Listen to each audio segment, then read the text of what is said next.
Where are you going? Dressed like that?" Mafia boss snapped. When his maid walked out in a red dress, the house was always quietest in the gray, heavy hour before dawn, but it was never truly peaceful. Silence in the Caruso mansion did not mean safety. It usually meant that whatever violence had occurred the night before had been finished, the bodies removed, and the evidence left for someone like Ava Collins to erase. Ava moved through the second-floor corridor, her rubber-soled shoes making no sound against the polished Italian marble. The air smelled faintly of lemon verbena and beeswax, a scent she curated carefully to mask the underlying metallic tang that sometimes lingered in the study. She carried a bucket of soapy water and a thick sponge, her knuckles white as she gripped the handle. She stopped outside the heavy oak doors of the main conference room. They had been in there until 4 a.m. She had heard the low rumble of voices, the occasional shout that was quickly stifled, and the heavy thud of something or someone hitting the floor. Now, at 6 a.m, the room was empty. Ava pushed the door open. The long mahogany table was clear, the leather chairs pushed back in disarray. She scanned the room with the practiced eye of someone who knew exactly what she was looking for. There, near the far window, the pristine cream-colored rug had a dark, jagged smear. She dropped to her knees, dipping her sponge into the hot water. She did not let herself think about whose blood it was. She did not wonder if the person was still alive or if they were currently being transported to the marshlands outside the city limits. If she started thinking, she would start shaking, and she needed steady hands to get the stain out. Scrub, rinse, repeat. As she worked, something hard dug into her knee. Ava shifted, glancing down. Glinting against the dark wood of the floorboards, just off the edge of the rug, was a small brass cylinder, a bullet casing. Her breath hitched in her throat. She froze, her eyes darting to the open door, listening for footsteps. The house was silent. Dominic Caruso was likely asleep, or perhaps he never slept at all. She reached out with trembling fingers and picked up the casing. It was cold now, but it felt heavy in her palm, a physical weight of the violence that paid her salary. She pulled a small black trash bag from her apron pocket, wrapped the casing in a paper towel, and buried it deep inside. She would dispose of it in the incinerator later, along with the bloody rags. This was the unspoken clause in her contract. She was not just a maid, she was a cleaner of sins, sweeping away the brutality of Dominic Caruso's world so that when the sun rose, his mansion looked like nothing more than the home of a wealthy, respectable businessman. By 7 a.m, the room was spotless. Ava retreated to the staff quarters to change her water, her heart rate finally slowing to a manageable rhythm. When her shift ended later that afternoon, Ava did not go home to a place of comfort. She took the bus across Crestmont to a neighborhood where the streetlights flickered and the pavement was cracked. Her apartment was on the 3rd floor of a walk-up that smelled permanently of boiled cabbage and damp drywall. She unlocked the door, wincing as the hinges groaned inside. The space was cramped, dominated by stacks of paper on the kitchen table. Her younger cousin, Lily, was asleep on the pull-out couch, her textbooks scattered across the floor. Ava stepped over a biology book, moving quietly to the kitchen to check the mail she had thrown on the counter earlier. More envelopes with red stamps. Ava picked one up. Final notice. The words were stamped in bold, aggressive letters. She rubbed her temples. Her father's battle with cancer had been long, painful, and financially ruinous. He was gone now, resting in a grave she could barely afford to maintain. But the medical bills remained, a ghost haunting her every waking moment, $12,000 remaining on the hospital bill, $4,000 on the credit cards used for his medication.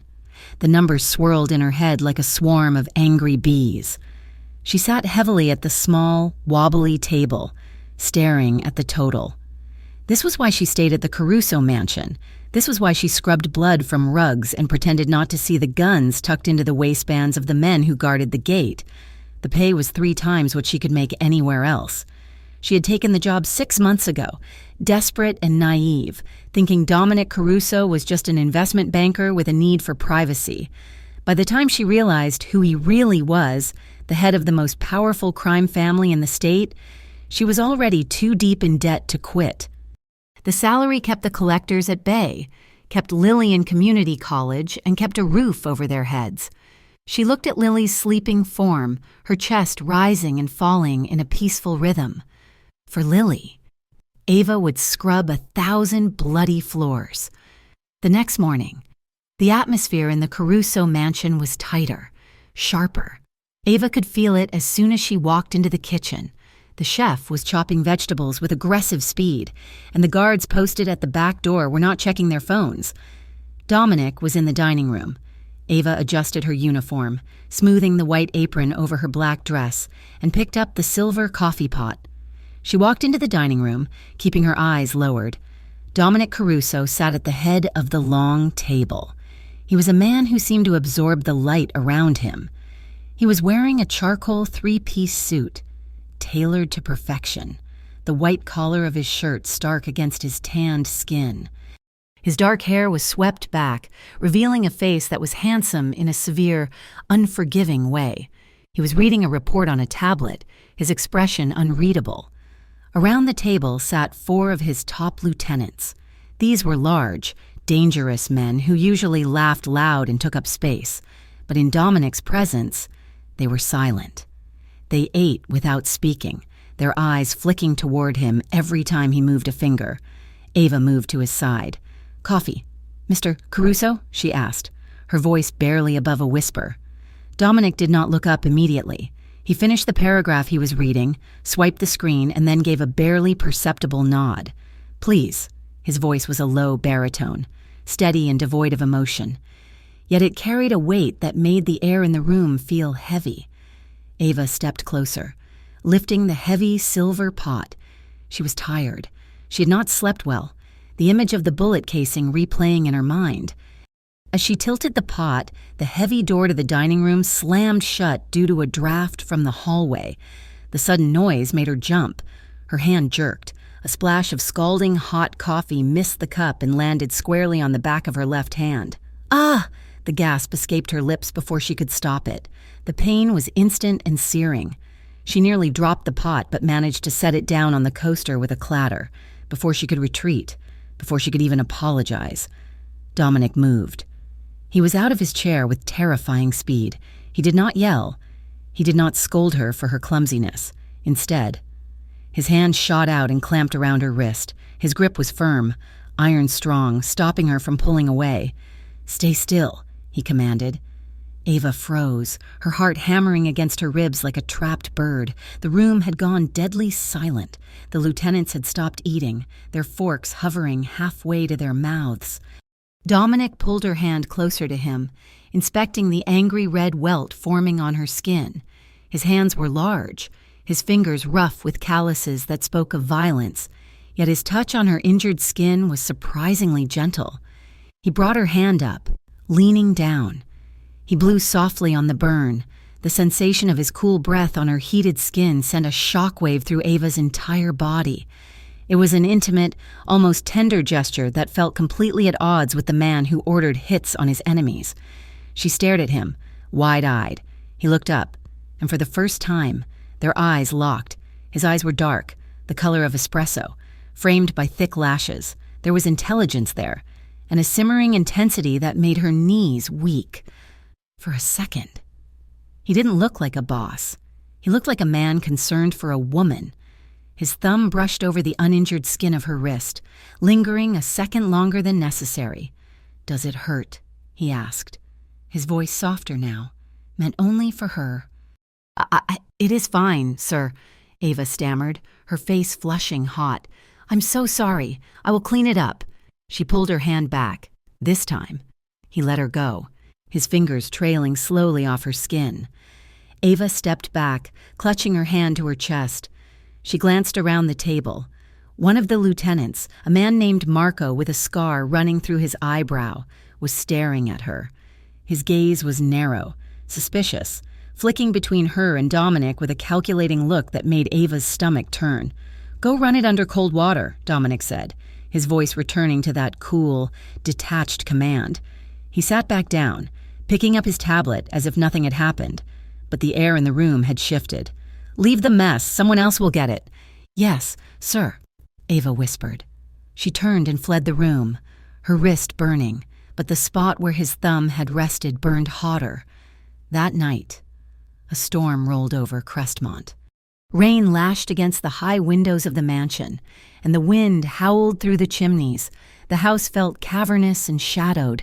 Ava was working late.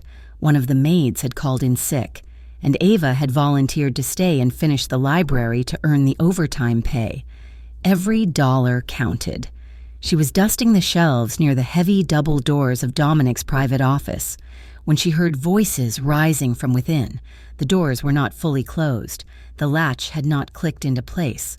"You are not listening to me, Dominic," Marco's voice came through the crack, sharp with frustration. "Navarro is moving on the waterfront. He's testing the boundaries." Ava froze, her duster hovering over a leather-bound book. She knew she should walk away. Overhearing Marco and Dominic was dangerous, but the name Navarro froze her feet. She had seen that name on the news, another crime family, brutal and lacking the disciplined code that the Carusos supposedly followed. "Let him test," Dominic's voice replied. It was calm, dangerously so.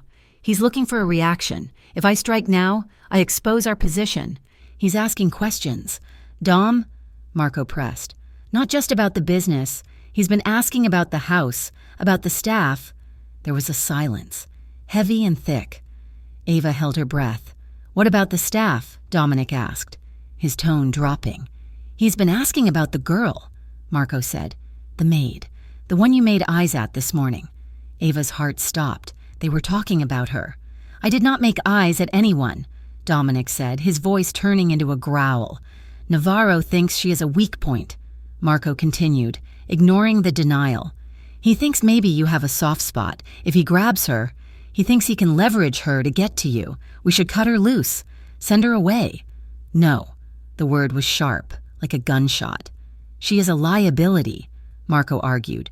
"She is an employee." Dominic snapped. The sound of a chair scraping against the floor echoed, as if he had stood up abruptly. "She has nothing to do with this life. She cleans the floors. Marco, she does not carry a gun. That is exactly why she is an easy target. Navarro touches her, and I will burn his entire organization to the ground," Dominic said. The sheer violence in his tone made Ava shiver in the hallway. "No one is to approach her. No one looks at her. She's off limits. Do you understand me? Off limits?" Ava backed away, her heart racing so fast she thought she might faint. Off limits. The words echoed in her mind. She was a target. Elias Navarro knew who she was. The realization made the shadows of the hallway feel like they were closing in on her. She turned to hurry toward the back staircase, needing to get away, to hide, to breathe. Boom! A massive crack of thunder shook the house, and instantly everything went black. The power grid had failed, Ava gasped, plunged into total darkness. The mansion was a labyrinth of stone and wood, and without the lights, it was terrifying. She reached out blindly, her hands seeking the wall, but she was in the middle of the wide corridor. She took a step forward and collided hard with a solid wall of muscle. "Oh," she cried out, stumbling back. Strong hands grabbed her shoulders, steadying her before she could fall. She could feel the heat radiating from the body in front of her, the texture of a fine suit jacket under her fingers. "Easy." A deep voice rumbled in the dark. It was Dominic. He was so close. In the darkness, the boundaries of employer and maid seemed to dissolve. She was just a frightened woman, and he was the man holding her up. His hands were large and warm on her upper arms. She could smell him. Rain, expensive scotch, and the crisp scent of starch. I cannot see," Ava whispered, her voice trembling. "I'm sorry, Mr. Caruso. I was just trying to get to the stairs." "Breathe, Ava," he said. His voice was right above her ear. He wasn't moving away. In fact, he seemed to be leaning closer, shielding her from the empty darkness of the hall. She could hear the steady, rhythmic thud of his heart. It was slow, controlled, unlike hers, which was fluttering wildly. He felt like a fortress in the storm. For a moment, she forgot about Navarro. She forgot about the debt. She just felt safe. "Do not move," he instructed gently. "The generator will kick in within 10 seconds."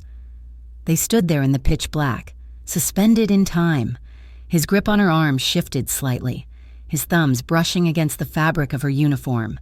The tension between them was electric, thicker than the storm outside. It was not just fear, it was an awareness. She was hyper-aware of his height, his strength, the dangerous power he held in check. And then, with a mechanical hum, the lights flickered and buzzed back to life. The sudden brightness was blinding. Ava blinked rapidly, pulling back instinctively. Dominic dropped his hands from her shoulders, but he didn't step away immediately. He looked down at her. His gaze traveled over her face, taking in the messy ponytail that had come loose during her cleaning, the dark purple circles under her eyes that makeup couldn't hide, and the way she was clutching her cleaning cloth against her chest like a shield. He frowned, a small crease appearing between his brows. He looked at her not as a boss looks at a servant, but as a man looks at a woman he is worried about. "You look exhausted," he muttered. The harshness of the boardroom was gone. "I am fine, sir," Ava said, looking at the floor. "Just the storm," Dominic sighed, running a hand through his hair. "Go home, Ava. Leave the rest of the library. My driver will take you." "I can take the bus," she protested weakly. "The storm is bad." He cut her off, his tone brooking no argument. "And it is not safe to be out alone tonight. Go home. That is an order." He stepped around her and walked down the hall toward his room, leaving her standing there, confused, frightened, and oddly warm despite the drafty corridor. 2 hours later, Ava was alone in her apartment. The rain was still hammering against the window pane, blurring the lights of the city outside. Lily was staying at a friend's dorm for the night, so the small apartment was quiet. Ava felt restless. The adrenaline from the blackout and the conversation she had overheard was still coursing through her veins. Off limits, target. She needed to feel like someone else, someone who wasn't hunted, someone who wasn't drowning in debt. She walked to her tiny closet and pushed aside the gray and black uniforms. In the back, covered in plastic, was a dress. She had bought it 3 months ago from a clearance rack at a department store downtown. It had been marked down 3 times until it was $20. She shouldn't have spent the money, but the color had called to her. She pulled it out. It was red. A deep, vibrant crimson like spilled wine. Ava stripped off her oversized t-shirt and sweatpants. She stepped into the dress, pulling it up over her hips. The fabric was cool and silky against her skin. She reached back and zipped it up. It fit perfectly. She walked to the cracked full-length mirror leaning against the wall. For a moment, she didn't recognize the woman staring back. The dress hugged her curves, the neckline dipping low enough to be daring but not revealing. The red color made her pale skin glow and her dark eyes look brighter. She let her hair down, shaking it out over her shoulders.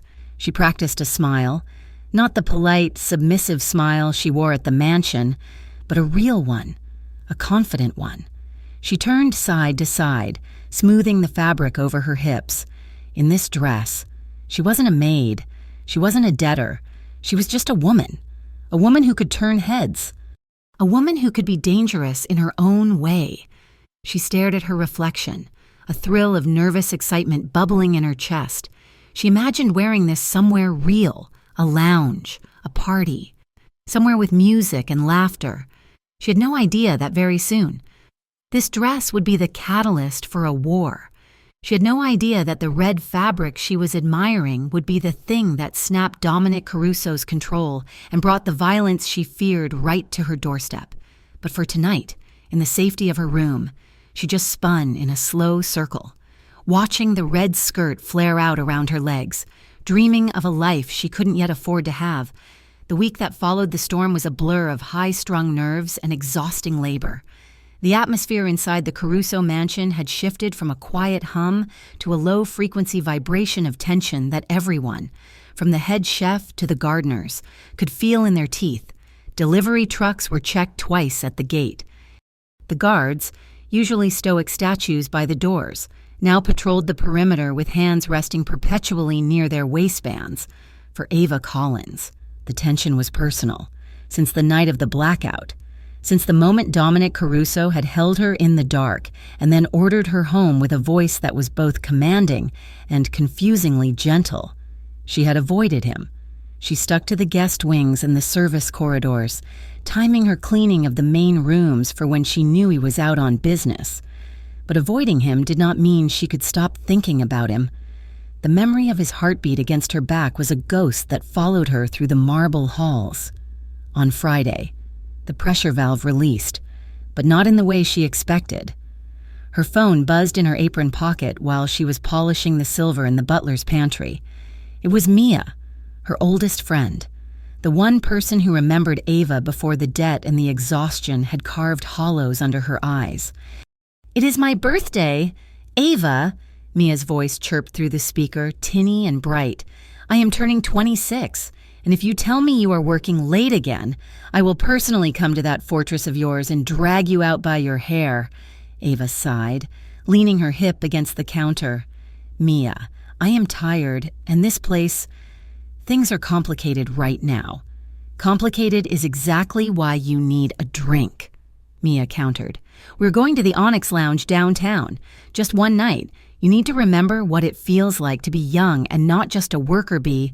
Please, Ava." Ava hesitated. She looked at her reflection in the polished silver platter she was holding. She looked pale, washed out in her black and white uniform. She thought of the red dress hidden under her bed, the one that made her feel like a different woman. She thought of Dominic's dark eyes and the suffocating weight of the mansion. Maybe Mia was right. Maybe she needed to step out of the shadows, just for a few hours, to remind herself that she existed outside of the Caruso payroll. "Okay," Ava whispered, feeling a sudden, rebellious spark in her chest. "I will come, but I have to leave straight from work." "Perfect," Mia squealed. "Wear something hot. I mean it. Ava, no cardigans." Ava finished her shift with a nervous energy that made her hands shake. When the clock struck 5 in the afternoon, she did not head for the bus stop. Instead, she retrieved the garment bag she had smuggled in that morning and locked herself in the spacious staff bathroom on the ground floor. The transformation was slow and deliberate. She scrubbed the smell of lemon polish from her hands. She took down her severe ponytail, brushing her dark hair until it fell in soft, loose waves around her shoulders. She applied makeup with a heavier hand than usual, dark liner to accentuate the shape of her eyes. And finally, the lipstick. It was a deep, blood-red shade that matched the dress. She stepped into the dress. The fabric slid over her skin like cool water, settling against her curves with a fit that was both elegant and provocative. It had a low back that exposed the expanse of her skin, and the hem hit just above the knee. She stepped into a pair of simple black heels she had brought in her tote bag. When Ava unlocked the bathroom door and stepped out, she felt exposed. The air in the service hallway felt different against her bare arms. She checked her reflection in the small mirror by the door one last time. She did not look like the maid. She looked like trouble. She navigated the back corridors, intending to slip out the side exit near the kitchen. But a team of caterers was blocking the way, unloading crates for the weekend's supplies. Flustered and running late, Ava made a split-second decision to cut through the main hall. It was usually empty at this hour, Dominic typically sequestered in his study. She walked quickly, her heels clicking sharply on the black and white marble floor. The sound echoed in the cavernous space, announcing her presence like a bell. She kept her head down, clutching her small clutch purse, praying for invisibility. "Where are you going dressed like that?" The voice cracked through the silence like a whip. Ava froze. Her heart slammed against her ribs. She knew that voice. It was not the polite, distant tone Dominic used when asking for coffee. It was low, rough, and laced with immediate, sharp anger. She turned slowly. Dominic was standing at the top of the grand staircase. He had one hand on the banister, his knuckles white. He was frozen mid-step, his body rigid. He was wearing a black dress shirt with the sleeves rolled up, revealing the corded muscles of his forearms, and his tie was undone. hanging loose around his neck. His eyes were not just dark, they were consuming. He stared at her as if he had never seen her before, his gaze sweeping from the loose waves of her hair down to the hem of the red dress, then back up to the crimson paint on her lips. He descended the stairs, not with his usual calm grace, but with a predatory stride that ate up the distance between them. The two guards stationed by the front door exchanged an awkward glance and suddenly found the intricate molding on the ceiling very interesting. Ava instinctively took a step back, her defensive walls snapping up. "I am off the clock, Mr. Caruso," she said, though her voice wavered slightly. "I am going out."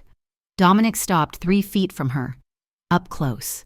The energy radiating off him was overwhelming. He smelled of tobacco and anger. His jaw was clenched so tight a muscle feathered in his cheek. "I asked where—" he snapped, his voice echoing off the high walls. "To a friend's birthday," Ava replied, lifting her chin. She refused to cower. She'd done nothing wrong. At a lounge downtown, Dominic's eyes narrowed. He took another step closer, invading her personal space. His gaze dropped again, lingering on the curve of her neck, the bare skin of her shoulders exposed by the dress. His hand twitched at his side, rising an inch as if he wanted to reach out and cover her, to hide her from view. But he forced it back down into a fist. "You are not going out like that," he grated out. Ava blinked, shock replacing her fear. "Excuse me? It is not safe," Dominic said, his voice dropping to a dangerous rumble. "You work for me. Ava, do you have any idea what kind of signal you send walking around this city looking like—" He trailed off, his eyes burning with a frustration he couldn't articulate.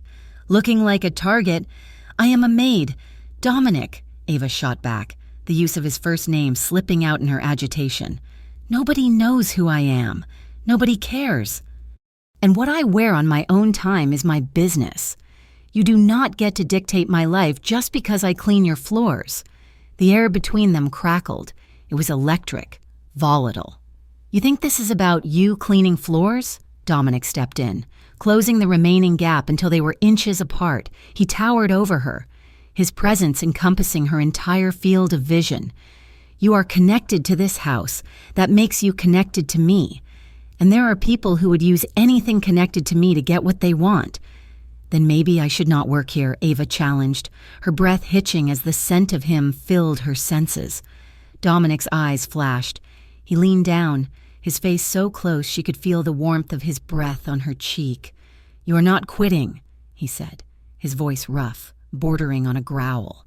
"And you are not walking out that door alone." "You act like you own me," Ava whispered, her voice trembling with a mix of fury and something else, a terrifying thrill that shot down her spine at his proximity. Dominic froze. His gaze bore into hers, searching, intense. "I do not own you, Ava," he said, his voice dropping to a husky whisper that made her knees weak. "But as long as you are under my roof, I am responsible for you, and I will not let you walk into a lion's den wrapped in red meat." He stared at her lips for a second, the tension so thick it felt like a physical weight pressing against her chest. Then, abruptly, he pulled back, turning his head to bark an order at the guards by the door. "Tell Rocco to bring the SUV around. Now!" The guard scrambled for his radio. "I do not need a driver," Ava protested, though the fight was draining out of her, replaced by a strange shakiness. "You take the car, and Rocco stays with you," Dominic ordered, turning back to her. His face was a mask of stone again, but his eyes were still blazing. "That is the condition. Take it or go back upstairs and change." Ava glared at him, her hands clenching her purse. She wanted to scream. She wanted to throw something. But beneath the anger, she felt shaken. The intensity of his stare, the way he had looked at her dress, it hadn't just been protective. It had been possessive. And God help her, a part of her liked it. "Fine," she spat out, "but tell him to stay in the car. I will not have a babysitter at the bar." Dominic didn't smile. He just nodded once, sharp and final. "Go." Ava turned on her heel and marched out the heavy front doors, her heart hammering a frantic rhythm against her ribs as she slid into the back of the sleek black SUV that pulled up to the curb. The Onyx Lounge was awash of purple light and thumping bass.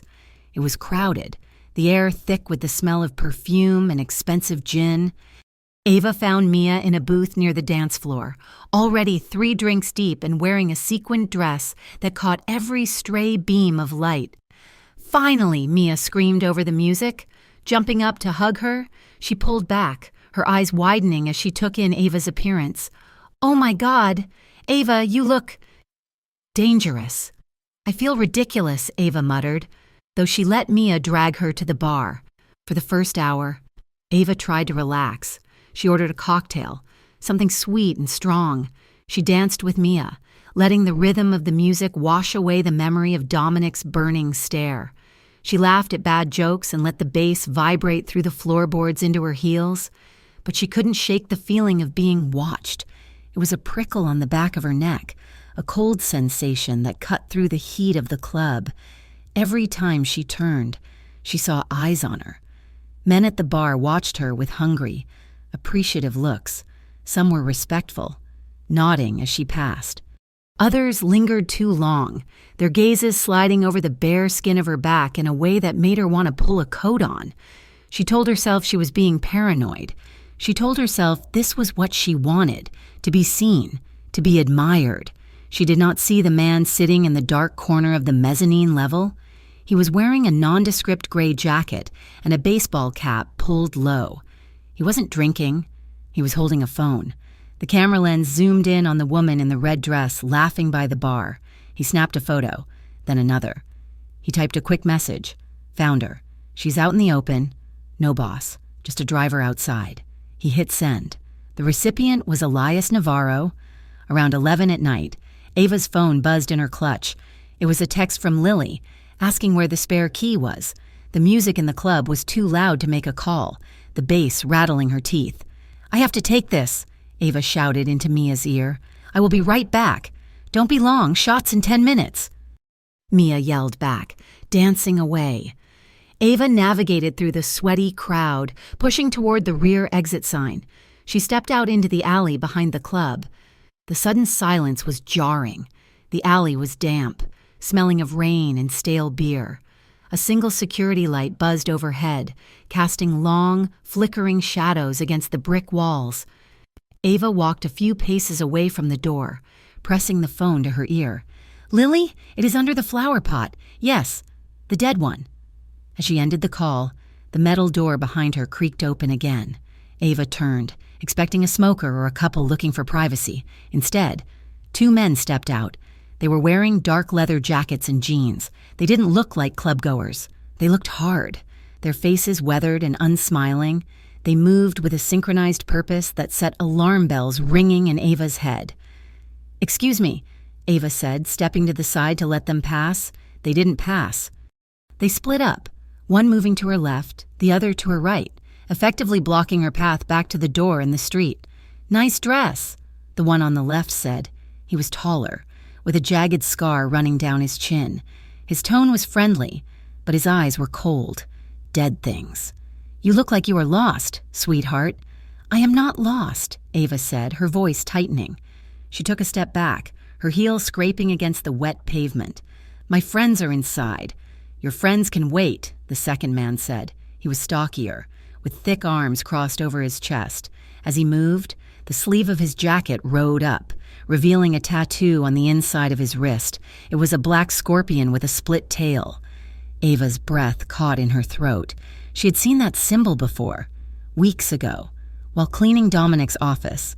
A file had fallen off his desk, the papers had scattered, and on a profile sheet for Elias Navarro, that same scorpion symbol had been stamped in the corner. These were not random men. These were Navarro's soldiers. Panic, cold and sharp, pierced her chest. "I need to go," she said, her voice rising in pitch. She tried to push past the taller man. He caught her arm. His grip was bruising. "Relax," he said, his voice dropping the friendly facade. "We just want to buy you a drink, a private drink. Our boss would love to meet the lady who keeps Dominic Caruso's sheets warm." "Let go of me!" Ava shouted. Struggling against his hold, she swung her purse, hitting him in the shoulder. But he didn't even flinch. "Get her in the car," the stocky one muttered, reaching for her other arm. Ava opened her mouth to scream, but before the sound could leave her throat, tires screeched against the asphalt at the end of the alley. Headlights blinded them. A massive black vehicle roared down the narrow lane. The engine growling like a beast, it swerved, mounting the curb and slamming to a halt just feet from where they stood, blocking the exit. The doors flew open before the wheels had fully stopped turning. Dominic Caruso stepped out. He did not look like the calm, controlled businessman she served coffee to. He looked like a demon rising from hell. His jacket was gone. His sleeves were rolled up. His face was a mask of pure, unadulterated fury. "Hey!" the stocky man shouted. Reaching for his waistband, Dominic did not hesitate. He crossed the distance in 2 strides. He didn't pull a weapon, and he didn't need one. He slammed into the stocky man with the force of a freight train, shoving him backwards so hard the man flew off his feet and crashed into a stack of empty crates. The taller man released Ava, stepping back and raising his hands, his eyes widening as he recognized who had just arrived. "Caruso! Look, we were just—" Dominic ignored him. He positioned himself between the men and Ava, his body a solid wall of protection. His hands were curled into fists at his sides, the veins in his forearms bulging. He looked ready to tear them apart with his bare hands. "Leave," Dominic said. The word was not a shout, it was a whisper. Terrifyingly quiet. "Before I forget that I am trying to be civilized." Club security burst through the back door, followed by Rocco, Dominic's driver, who looked winded.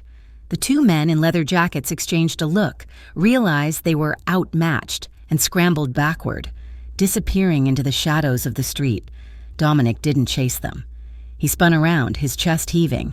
The adrenaline was radiating off him in waves, his eyes locked onto Ava. She was pressed against the brick wall, trembling, clutching her purse to her chest. He didn't ask if she was okay. He reached out, his hand gripping her upper arm, and yanked her toward him. "What is wrong with you?" he hissed, his voice trembling with rage. "I told you not to go alone. I told you it wasn't safe. I just came out to call my sister," Ava stammered, the tears finally spilling over. "I didn't know—" "You didn't know?" Dominic cut her off, pulling her closer until their bodies collided. "You think these people play games? You think they care that you are just making a phone call?" He was shouting now, but it wasn't out of hate. It was fear. Pure, unmasked fear.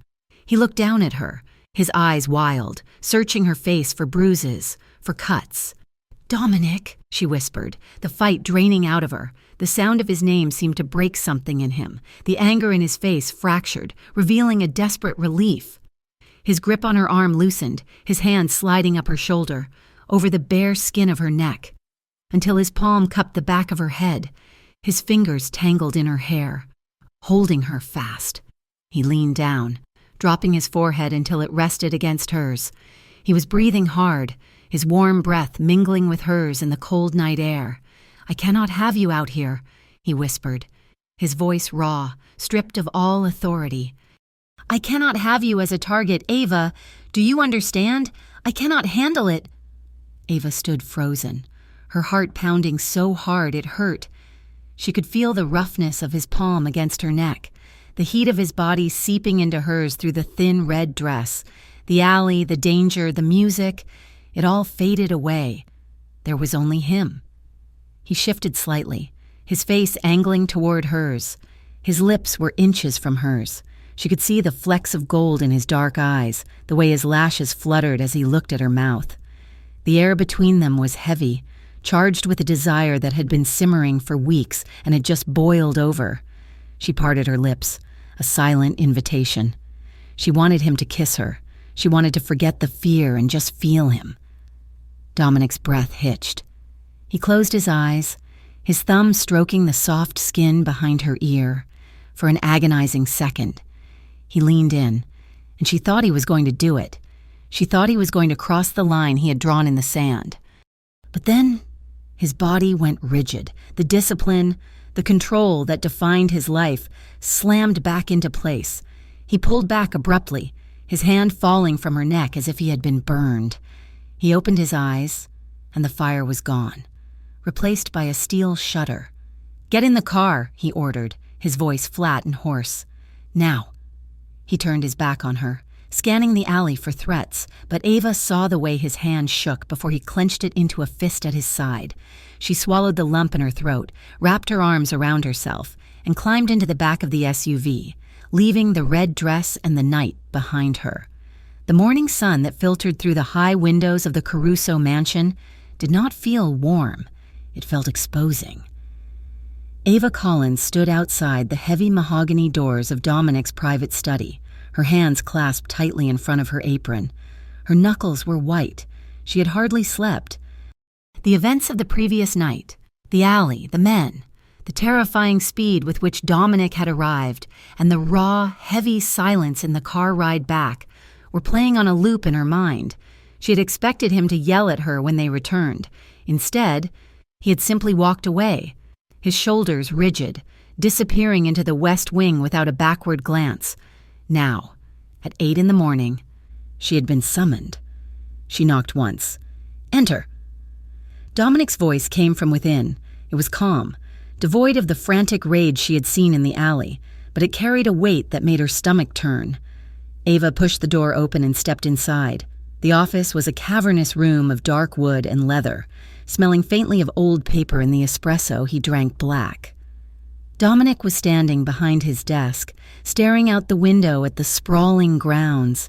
He did not turn immediately. "You wanted to see me, sir?" Ava asked, her voice steady despite the tremor in her hands. She braced herself. She was going to be fired. She had caused a scene. She had attracted attention, and in this world, attention was a death sentence. She mentally calculated how much money she had left in her savings. It was not enough to pay next month's rent, let alone the medical debts.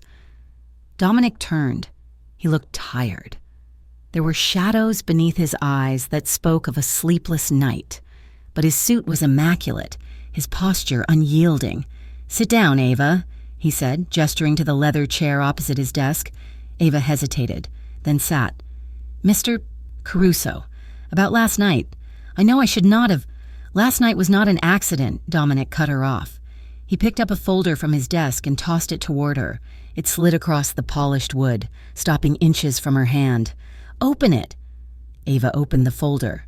Inside were photographs, grainy, zoomed-in shots taken from a distance. One showed her walking to the bus stop 3 days ago. Another showed her grocery shopping. The last one was from last night, a picture of her in the red dress, laughing at the bar, taken from the mezzanine level of the club.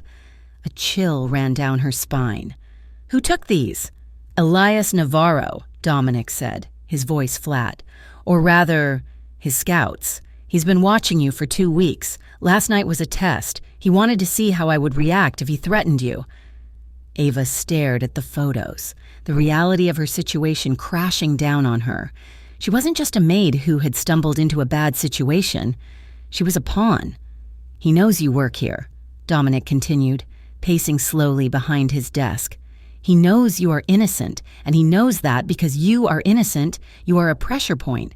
He thinks he can squeeze you to get a reaction out of me. So, I am fired," Ava said quietly, closing the folder. To remove the pressure point, Dominic stopped pacing. He looked at her, his expression hardening. "If I fire you, you are out there alone. You go back to your apartment, where the locks are cheap and the police response time is 20 minutes. Navarro would pick you up within an hour." Ava looked up, her eyes widening. "Then what do I do?" "You stay here," Dominic said, "but not as you were. As of this morning, you are moving into the guest suite on the 2nd floor. The east wing. It has reinforced glass and a direct line to security." Ava blinked. "I live with my cousin. I cannot just move in." "Your cousin will be moved to a secure apartment in the city, paid for by me," Dominic stated, as if he were discussing the weather. "You will not leave this property without an armed escort. You will not take public transport. Your shifts remain the same, but your movements outside of this house are now suspended until this threat is neutralized." The shock gave way to a sudden, sharp flare of indignation. Ava stood up, the chair scraping loudly against the floor. "You are putting me under house arrest," she accused, her voice rising. "I'm not one of your soldiers. Dominic, you cannot just order me into a cell." "It is a guest suite, not a cell," Dominic replied calmly, though a muscle in his jaw jumped. "It is a cage," Ava snapped. She stepped closer to the desk, slamming her palms down on the polished wood, leaning in to glare at him. The fear of him was gone, replaced by the sheer absurdity of the situation. "I have a life. I have responsibilities. You are turning me into a prisoner because of your wars." "I am keeping you alive," Dominic's voice rose, cracking the veneer of his control. He leaned across the desk, meeting her glare with equal intensity. "Do you think I want this? Do you think I want to worry about whether my maid is being bled out in a warehouse somewhere? Then let me go," Ava shouted. "If I am such a liability, let me leave." "I cannot." The words hung in the air, heavy and vibrating. Ava stared at him, her chest heaving. "Why?" she whispered. "Why do you care so much? I am just staff. You have lost people before. Marco told me. Why am I so different that you have to lock me up?" Dominic looked at her. His gaze dropped from her eyes to her shoulder. The red dress she had worn last night had left a faint, red mark on her skin where the strap had dug in, visible just at the edge of her uniform collar. He stared at the mark, his expression fracturing. He remembered the alley. He remembered the sight of the man grabbing her, the terror in her eyes. He remembered the violent, irrational urge that had surged through him, the need to tear the world apart to get to her. "Because," Dominic said, his voice dropping to a rough, low timbre that seemed to vibrate through the wood of the desk. "Because seeing a gun pointed in your direction, it did something to me." Ava went still. The admission was vague, yet it carried a terrifying amount of intimacy.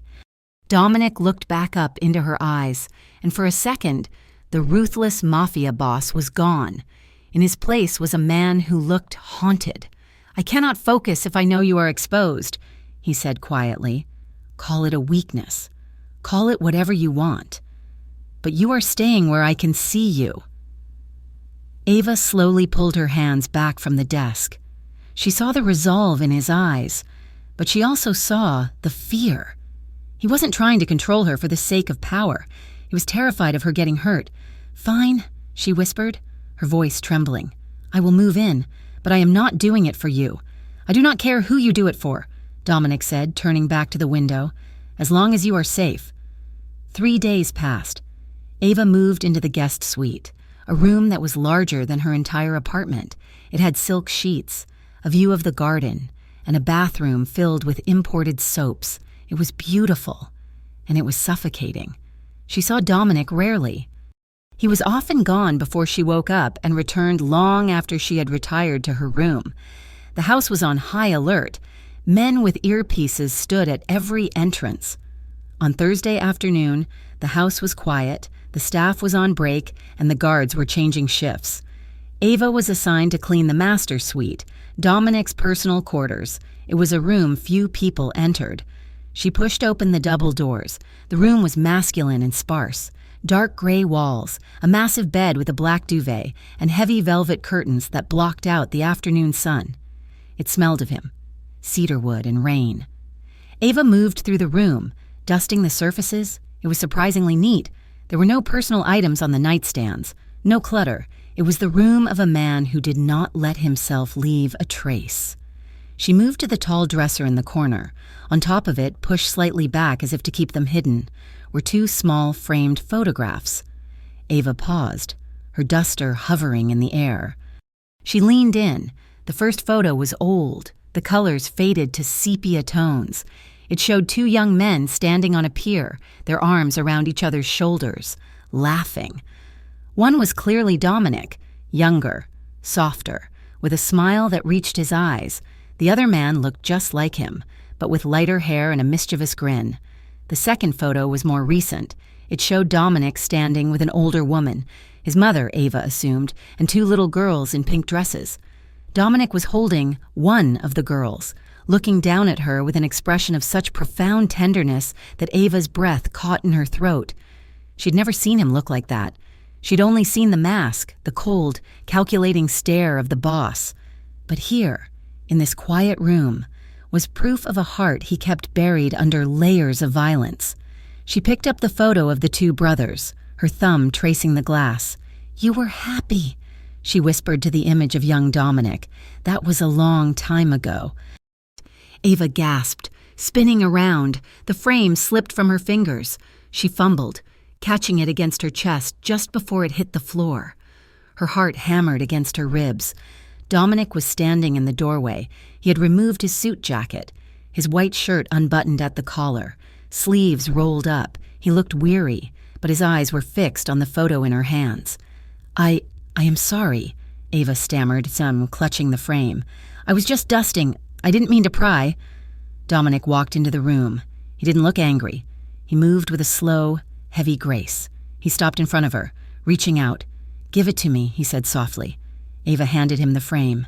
His fingers brushed hers as he took it, a spark of electricity jumping between them. He didn't pull away. He held the photo, looking down at the smiling faces. "That is Gabriel," Dominic said. His voice was quiet, stripped of its usual command. "My brother." Ava watched his profile.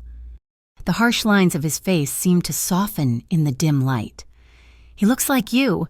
He was better than me," Dominic corrected. "He was the one who was supposed to get out, go to law school, leave the business." He ran his thumb over the brother's face. "He was killed 5 years ago. A deal gone wrong." He looked up at Ava, his eyes dark with old pain.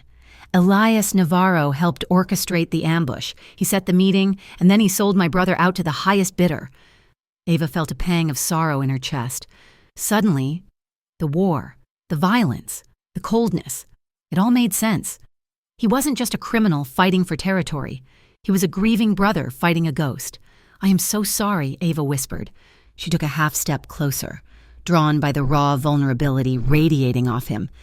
"You carry so much guilt, Dominic, but you do not always have to carry it alone." Dominic looked at her. He looked at the way the afternoon light caught the stray hairs escaping her bun. He looked at the genuine empathy in her brown eyes, an emotion he hadn't seen directed at him in years. "Ava," he breathed. The air in the room shifted. It became thick, charged with the same magnetic pull that had been between them in the alley. Only this time, there was no adrenaline, just sorrow and need. Dominic set the photo down on the dresser without looking away from her. He lifted his hand slowly, as if giving her time to run. She didn't move. His fingers brushed the side of her face, tucking a loose strand of dark hair behind her ear. His skin was rough, warm, and terrifyingly gentle. He traced the line of her jaw, his fingertips lingering on the pulse that fluttered wildly in her neck. Ava shivered, her eyes fluttering shut.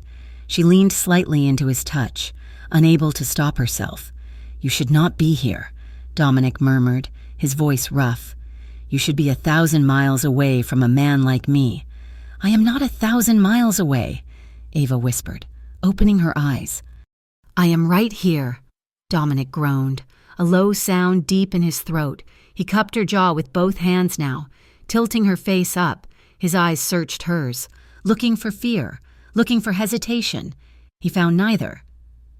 Ava reached up, her hands trembling as her fingers curled around his wrists. She rose slightly on her toes. Dominic lowered his head. Their lips met. It started slow, tentative, a question asked and answered. His lips were firm, tasting of coffee and restraint. Ava softened against him, her mouth opening slightly, and the dam broke. Dominic made a sound that was half prayer, half curse. The kiss deepened, instantly becoming urgent. The days of tension, the stolen glances, the fear in the alley, it all collapsed into this single point of contact. He pulled her closer, his arm sweeping around her waist to crush her against him. Ava melted into him, her hands sliding up his chest to clutch the fabric of his shirt. He felt solid, real, and dangerous. The heat of his body soaked into hers, his tongue swept into her mouth, demanding, claiming. It was a kiss that tasted of desperation. He kissed her like he was drowning and she was the only air left in the world. Ava responded with equal fervor, her fingers tangling in the hair at the nape of his neck, pulling him down. Dominic's hand slid down her back, pressing her hips against his. He was losing control. He could feel the edges of his discipline fraying, snapping under the overwhelming need to be close to her, to possess her, to protect her. He walked her backward until her legs hit the edge of the mattress, never breaking the kiss. His breathing was ragged, harsh against her cheek as he trailed his lips down to her jawline, nipping softly at the sensitive skin. "Dominic!" she gasped, her head falling back. The sound of his name on her lips seemed to shatter him. He gripped her waist tighter, his other hand tangling in her hair. Knock, knock, knock. The sound was sharp, rhythmic, and intrusive. "Boss, are you in there?" It was Marco. The world came crashing back in. Dominic froze. His lips were still against Ava's neck, his breath hot on her skin. He stayed there for a heartbeat, his body rigid, vibrating with the effort it took to stop. Then, he pulled back. He stepped away from her, putting 3 feet of distance between them in a second. He ran a hand over his face, smoothing his expression, locking the vulnerability back into its steel box. His chest was heaving, his eyes black with dilated pupils. But when he looked at the door, the mask was back in place. Ava stood by the bed, flushed, breathless, her lips swollen and red. She felt cold without his arms around her. She wrapped her arms around herself, trying to steady her shaking legs. "Come in," Dominic called out. His voice was steady, though it sounded deeper, rougher than usual. The door opened. Marco stepped in, holding a tablet. He stopped, his eyes flicking from Dominic to Ava. He noted Ava's flushed face and the way Dominic was standing protectively in front of the dresser, but he said nothing about it. He knew better. "We have a situation," Marco said, his tone all business. "One of the perimeter scouts spotted Elias near the West Warehouse. He's on the move." Dominic's demeanor shifted instantly. The lover was gone. The dawn was back. His shoulders squared, his jaw set. The softness Ava had seen in the photo, the softness she had tasted on his lips, vanished. "Get the car," Dominic ordered, buttoning his collar. "And double the guard on the house." He turned to Ava. He didn't touch her. He couldn't. If he touched her now, he wouldn't be able to leave. "Stay in your room," he said, his voice clipped. "Do not come out until I return." He didn't wait for an answer. He strode out of the room, Marco at his heels, leaving Ava standing alone in the silence of his bedroom, the taste of him still lingering on her tongue. That evening, the mansion felt different. The air was thick, heavy with unspoken things. The staff moved quietly, heads down. They sensed the change. They had seen Marco's grim face. They had seen the way Dominic had stormed out, and they had noticed the way Ava walked through the halls, distracted, her eyes glassy. Dinner was a silent affair. Dominic had returned just in time, still wearing the clothes from the afternoon, smelling faintly of gun oil and exhaust. He sat at the head of the table. Ava served the meal, as was her job, though her hands shook as she placed the plates down. Dominic did not look at her. He focused on his food, slicing his steak with surgical precision. He reviewed papers next to his plate, barking occasional orders into his phone. But Ava felt him. Every time she turned her back to refill a glass at the sideboard, she felt his gaze burning into her. It was a physical weight. Whenever she turned around, his eyes were back on his papers, but his knuckles were white where he gripped his fork. The tension was suffocating. It wasn't just the threat of Elias Navarro anymore. It was them. The line had been crossed. The employer-employee boundary had been obliterated in that bedroom. And now they were both struggling to figure out where they stood in the ruins. After the dishes were cleared, Dominic dismissed her with a curt nod. "Good night, Ava." "Good night, sir," she replied, the formality tasting like ash in her mouth. Ava retreated to her new room in the East Wing. It was beautiful, safe, and lonely. She locked the heavy door, though she knew the real locks were the men standing in the garden below. She changed into her nightgown and sat on the edge of the massive bed. The room was silent, save for the ticking of a clock on the wall. She raised her hand, her fingers trembling as she pressed them to her lips. They still felt sensitive, swollen from the pressure of his mouth. She replayed the moment in her mind, the way his thumb had brushed her cheek, tentative and reverent, the heat of his breath, the desperate, hungry way he had pulled her against him. It hadn't felt like a mistake. It had felt like an inevitability. But then she remembered the gun in the drawer of his desk. She remembered the coldness in his eyes when Marco entered. She remembered the bullet casing she had found on the floor just days ago. He was Dominic Caruso.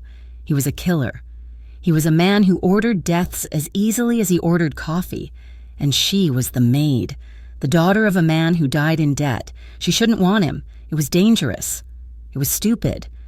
Falling for him was like falling in love with a wildfire.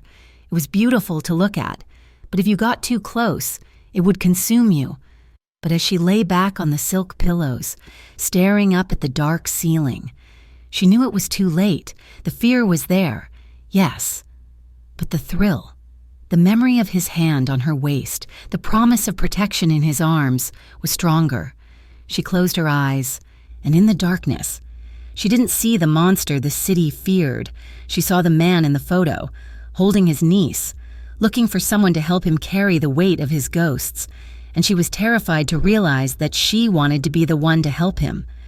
The war for Crestmont was no longer a silent game of chess played in the shadows. It had spilled onto the streets, messy and loud. Over the course of 3 days, 2 of Dominic Caruso's supply trucks were found torched on the interstate, their cargo reduced to ash. A warehouse on the Lower East Side was raided by police acting on an anonymous tip that conveniently missed the rival operations next door. Rumors began to circulate through the underworld like a virus, whispering that Elias Navarro had a dirty cop in his pocket and, worse, an informant inside the Caruso inner circle. The atmosphere inside the mansion was suffocating. The air conditioner hummed, but it did nothing to cool the tempers flaring in the hallways. Ava Collins moved through the house like a ghost, keeping her head down, feeling the weight of the reinforced steel doors locking her in.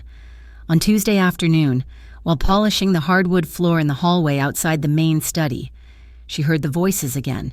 It was Marco and Dominic, and the volume was rising. "We're bleeding. Dom?" Marco's voice came through the heavy oak door, sharp with frustration. "The raid last night was precise. They knew exactly when the shift change happened. That information did not come from a lucky guess. It came from inside." "I know," Dominic's voice replied, lower, deadlier. "I am handling it." "Are you?" Marco challenged. "Because you have a blind spot.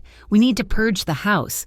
Anyone who has been hired in the last 6 months, the drivers, the new security detail, the kitchen staff, we cut them loose.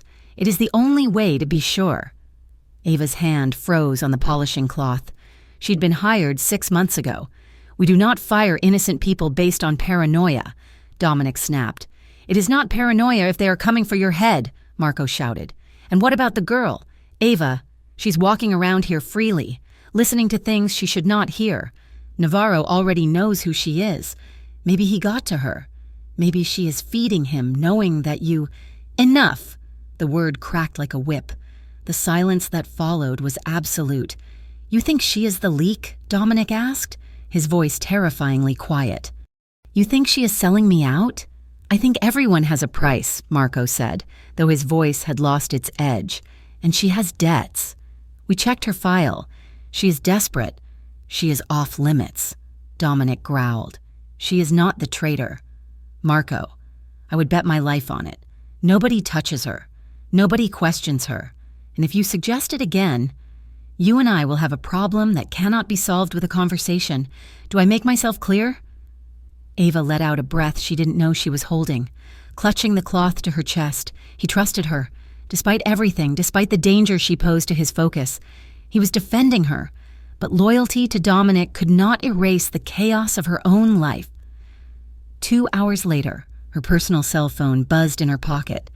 It was a number she didn't recognize, but when she answered, the voice on the other end made her stomach drop. "Ava, you have to help me." It was Jake, her older brother. "Jake?" Ava whispered, ducking into a linen closet to avoid the patrolling guards. "Where are you? I've not heard from you in months. I'm in trouble." "Ava," Jake stammered. He sounded shaky, his words slurring slightly. Bad trouble. I borrowed money, a lot of money. I thought I could double it at the tables, but the house always wins, right? How much, Jake? Ava asked, closing her eyes. 10,000, he choked out. And the guys I borrowed from, they are not banks, Ava. They know your name. They know where you work. Ava felt the blood drain from her face. What did you tell them? Nothing, I swear, Jake cried. But they said if I don't pay up by tomorrow, they are going to take it out on me. And then they said to ask my little sister. They said her boss has deep pockets. No, Ava said instantly. No, Jake, you cannot drag him into this. Please, Ava, they are going to break my legs. Just ask him. It is pocket change to a guy like Caruso. Just tell him I will pay him back. He's not a bank. Jake, he is... Ava stopped. She couldn't explain what Dominic was without terrifying him further. I cannot ask him, but I have some savings. Not 10,000, but maybe 2. It might buy you time. Bring it to me, Jake pleaded. Please. Meet me at the diner on 4th Street, the noisy one, in an hour. I cannot leave the house, Ava said. I am under guard. If you do not come, I am dead, Jake sobbed. Ava, please, you are the only family I have left. The desperation in his voice broke her resolve. She looked at the door of the closet. The shift change for the perimeter guards was at 4 in the afternoon. There was a 15-minute window where the side gate was monitored by a junior associate who had a crush on one of the kitchen maids and was easily distracted. I will be there, Ava whispered. But Jake, this is the last time. She hung up, her hands shaking. She knew she was breaking Dominic's rules. She knew she was risking her safety, but this was her brother. She managed to slip out. It was terrifyingly easy, which should have been a warning sign. She told the junior guard she needed to run to the pharmacy for feminine products, a lie that made him turn bright red and waver through without checking her clearance. The diner on 4th Street was a grease trap with flickering neon lights and the smell of burnt bacon. Jake was sitting in a booth at the back, looking gaunt. His eyes were darting around the room, sweat beading on his forehead. Ava slid into the booth opposite him. Jake, did you bring it? He asked, reaching across the table.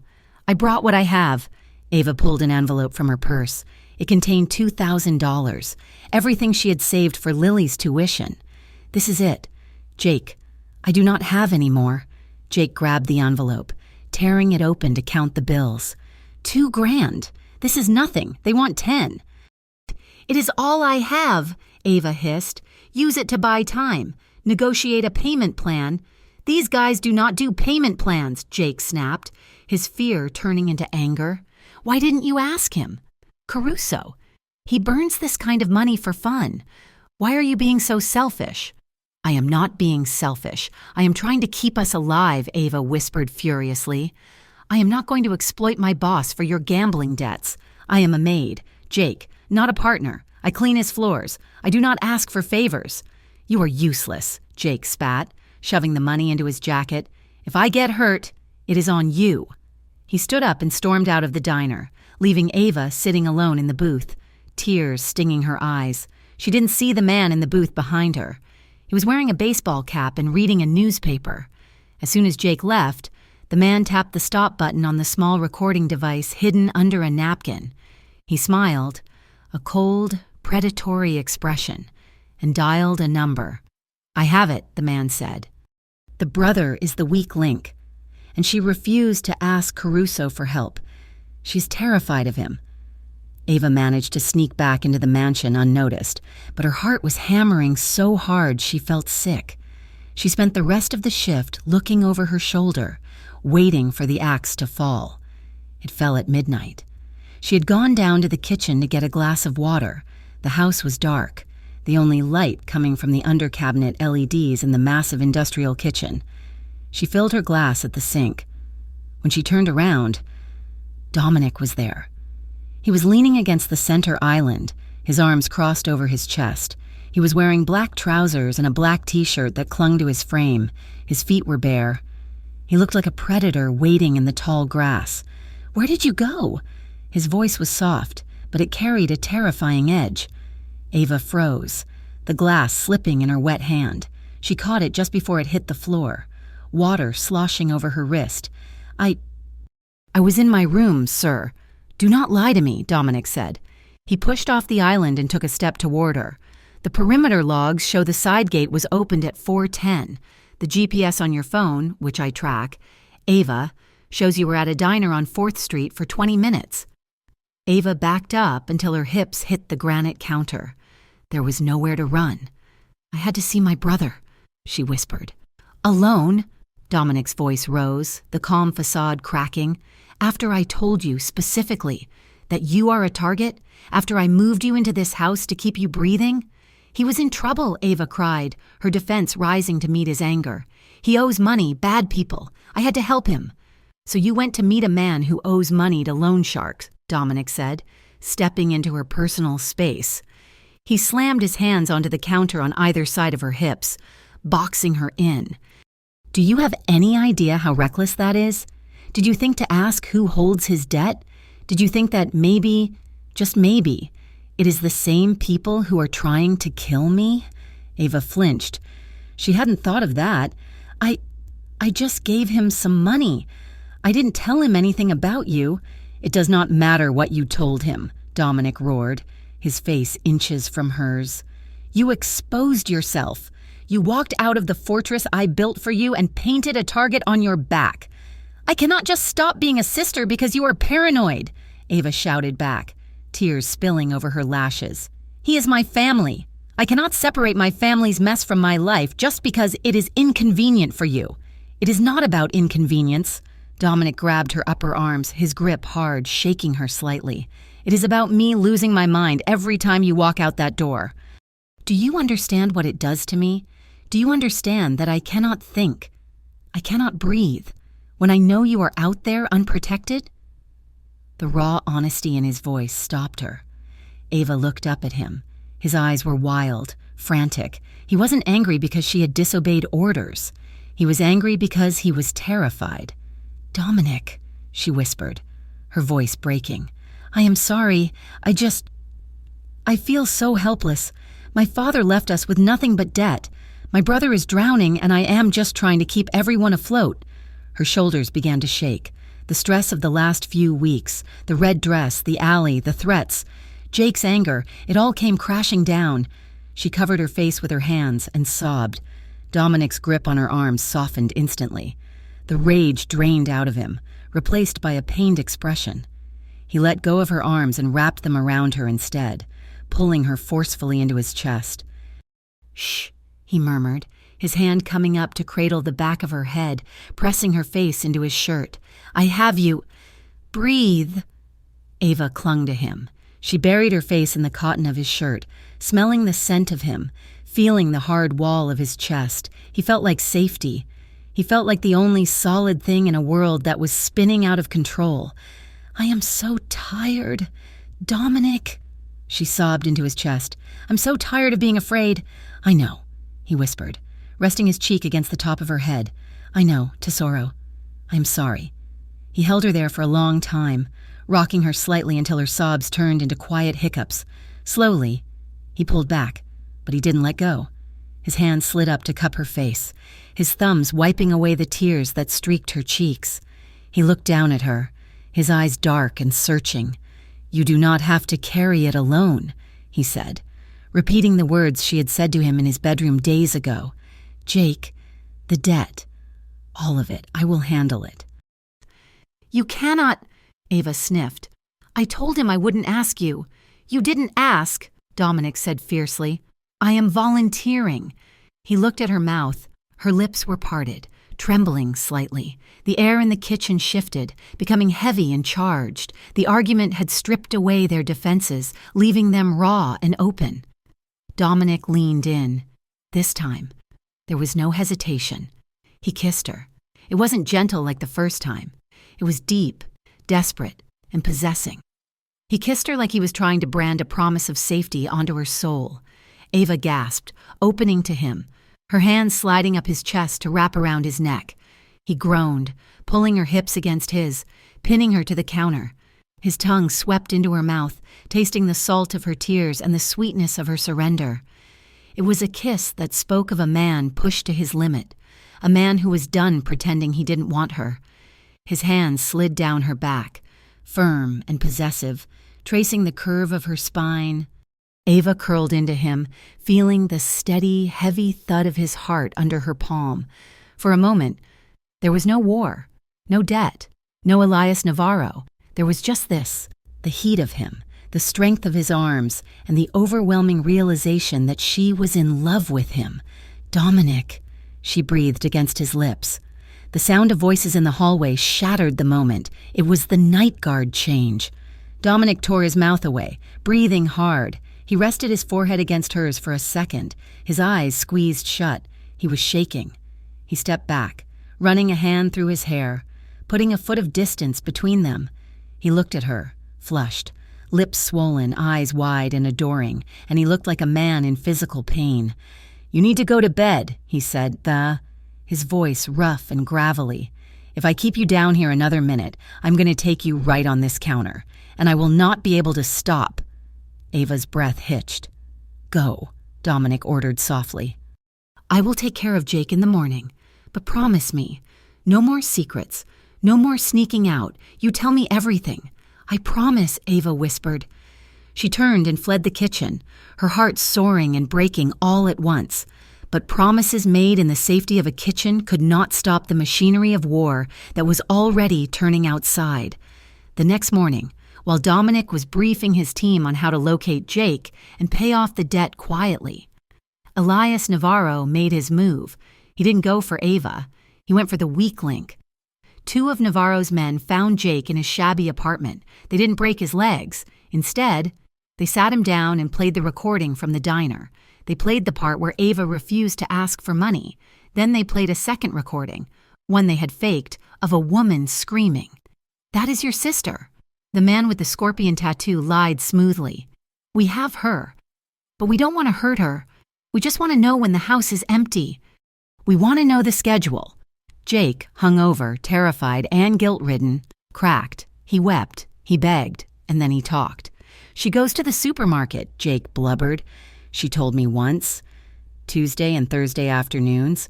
They let her go with a guard because she insists on picking the produce herself. She says the delivery guys bring bruised apples." The man smiled and patted Jake on the cheek. "Good boy." Thursday afternoon. The sky was gray, promising rain. Ava was in the produce aisle of the organic market 3 miles from the mansion. She was thumping melons, trying to distract herself from the memories of Dominic's hands on her. Her guard today was Leo, the junior associate she had tricked before. Dominic had been furious with him but hadn't fired him, likely because Ava had pleaded his case. Leo was standing by the cart, looking bored. His phone rang. He checked the ID. It was the front gate security number. "Yeah?" Leo answered, turning slightly away from Ava to hear over the store's music. "What, the sensors are down? Okay, hold on. Let me check the feed." He took 2 steps toward the front of the store to get a better signal. It was only 10 feet. 10 feet of separation.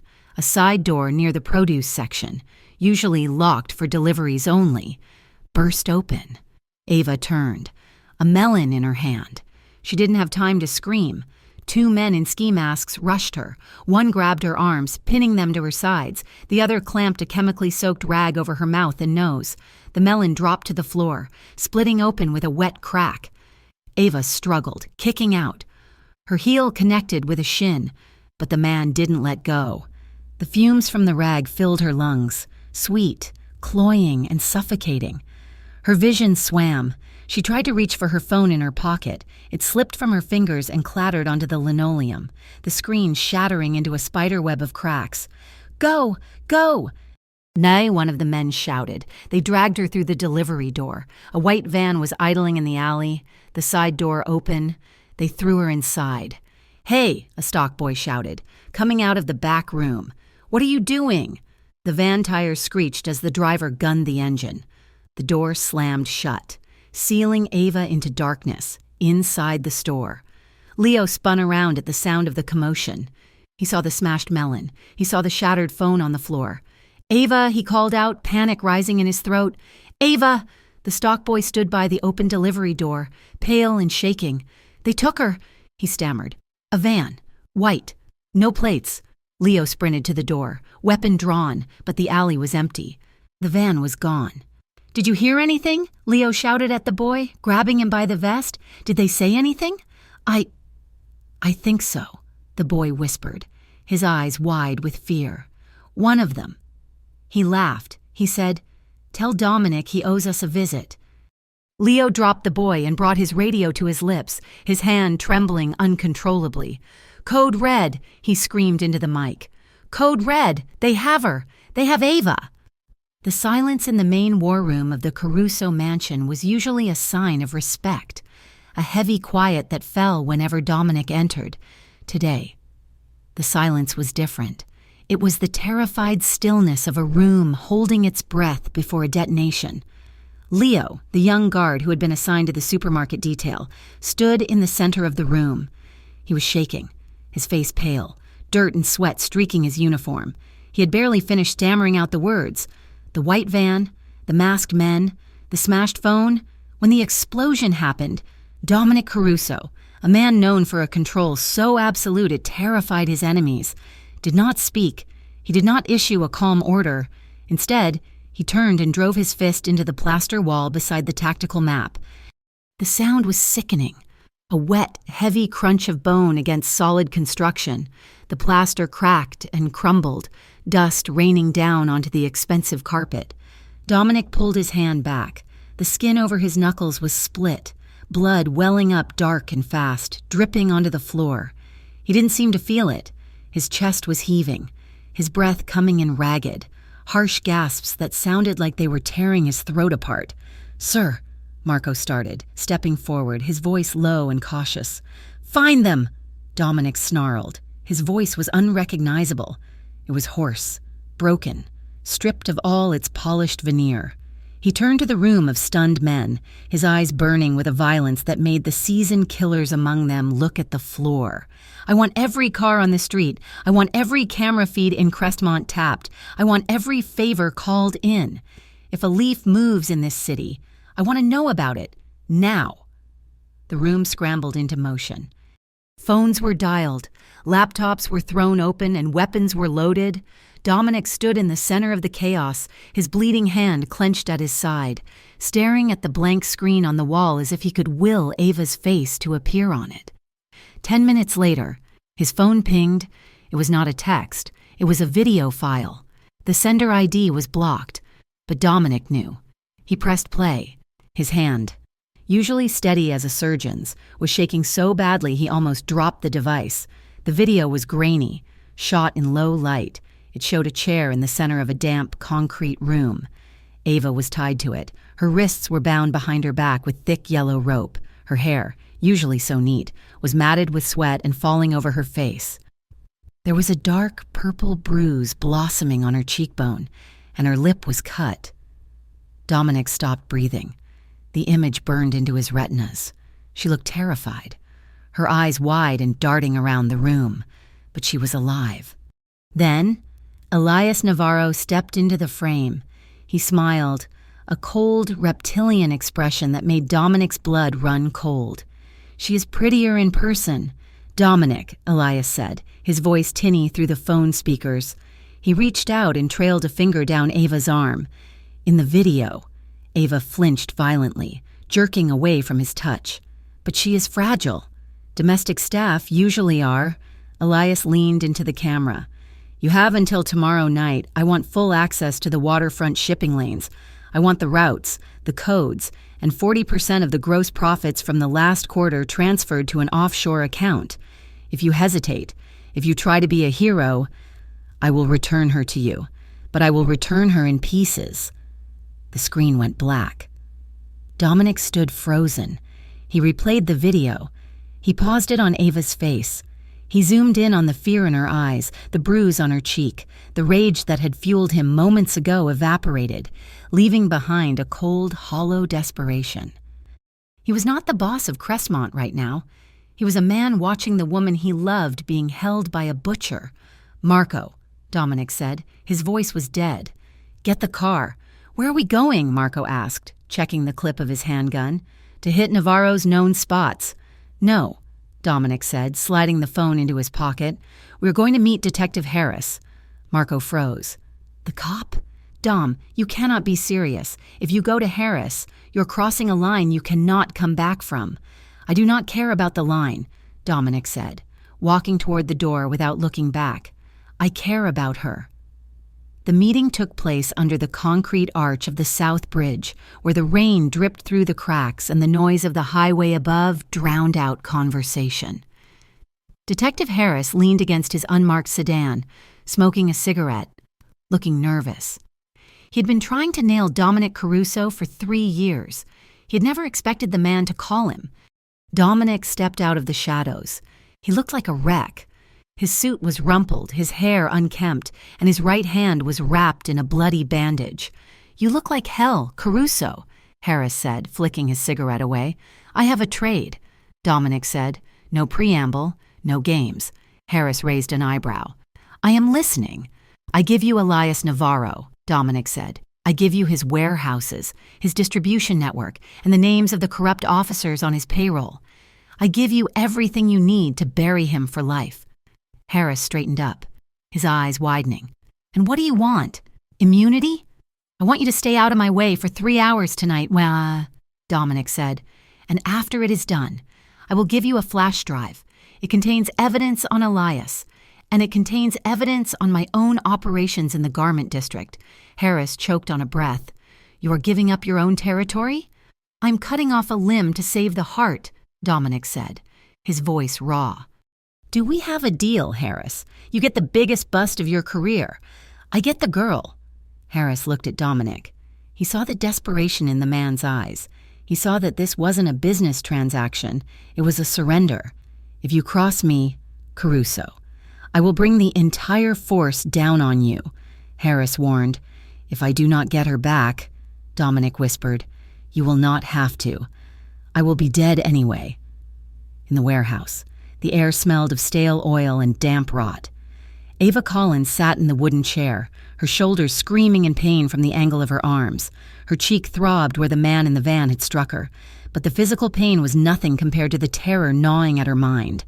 Elias Navarro was pacing in front of her. He was a small, wiry man with eyes that looked like black glass. "You know," Elias said, stopping to look at her, "I expected him to pick better. A model. Maybe an actress, but a maid? It is pathetic. Really, Dominic always did have a savior complex." "He is twice the man you are," Ava rasped. Her throat was dry, her voice cracking, but she forced the words out. Elias laughed. He stepped closer, reaching out to grab her chin. "He is a corpse walking, sweetheart, and you are the shovel I am using to dig his grave." Ava jerked her head away, spitting at his feet. "Do not touch me." Elias's face hardened. He raised his hand as if to strike her again, but then he smiled. A cruel, tight expression. "Save your energy. You will need it to scream later." He turned and walked out of the room, leaving her alone with a single guard, a heavy-set man who was busy playing a game on his phone in the corner. Ava forced herself to breathe. Panic is death, she told herself. Dominic said to be smart. She tested the ropes. They were tight, biting into her wrists. But the chair she was tied to was old. The wood was splintering. She could feel a loose nail head digging into the rope near her left wrist. Slowly, imperceptibly, she began to rub her wrist against the nail. It hurt. The metal scraped her skin, drawing blood. But she didn't stop. She focused on the rhythm. Scrape, scrape, scrape. She closed her eyes and listened. She could hear the heavy rumble of trucks nearby, the distant clang of metal on metal, the distinct foghorn of a ship. They were near the docks. The industrial district? She was mapping the world outside, building a picture in her mind, preparing for the moment, however slim, when she might have a chance to run. The night before the rescue, the Caruso mansion was dark. Dominic sat in his bedroom, the only light coming from the street lamps outside filtering through the curtains. He held the framed photo of his brother, Gabriel, in his uninjured hand. "I promised I would get out," Dominic whispered to the smiling face in the picture. "I promised Mom I would keep the family safe. I failed you." He ran his thumb over the glass. "I'm not going to fail her." He set the photo down. He stood up and walked to the closet. He didn't reach for his Italian suits. He reached for a tactical vest, dark cargo pants, and a holster. He wasn't the Don tonight. He was a soldier. He was going to war, and he knew, with a terrifying clarity, that he would burn his entire empire to ash if it meant Ava Collins walked out of that warehouse alive. The fog rolled in off the harbor, thick and white, swallowing the streetlights. It was the perfect cover. Dominic and his team, 4 men, his absolute best, moved through the shipping yard like shadows. They wore dark gear, their faces obscured. They didn't speak. They moved on hand signals. In the distance, the faint wail of a siren cut through the damp air. Harris was keeping his end of the bargain. He was staging a raid on one of Elias's decoy fronts 3 miles away, drawing the bulk of Navarro's muscle away from the main warehouse. Dominic crouched behind a stack of shipping crates, staring at the rusted metal building ahead. His heart was hammering against his ribs, not with fear for himself, but with a sickening dread of what he might find inside. He checked his weapon. He signaled to Marco, "Breach inside the small holding room." The guard stood up. His phone buzzed.